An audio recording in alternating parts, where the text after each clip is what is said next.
Denise Morris here from Knack Training, and today's quick fix video is a OneDrive permissions video. If you've ever gone to share, either via email or a link with someone, you have probably seen some different options. So I'm going to take us through all the different options and what it means when you are sharing with someone. Let me show you how. If I am working on this file, I can look at it. It is currently in my OneDrive. I am the person in charge of this, meaning that I have power to share access with others or to remove access. There are multiple ways to share.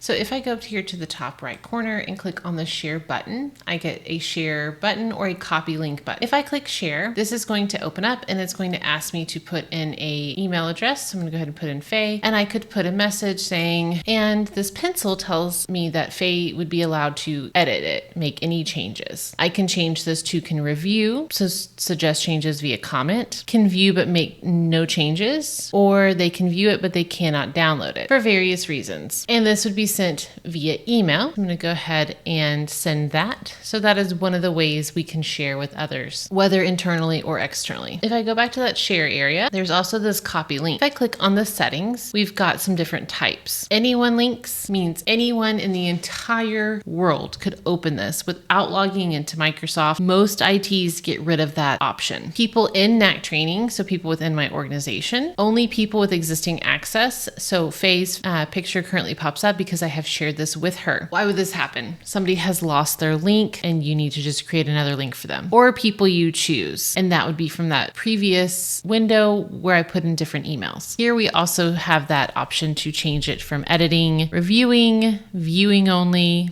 and downloading.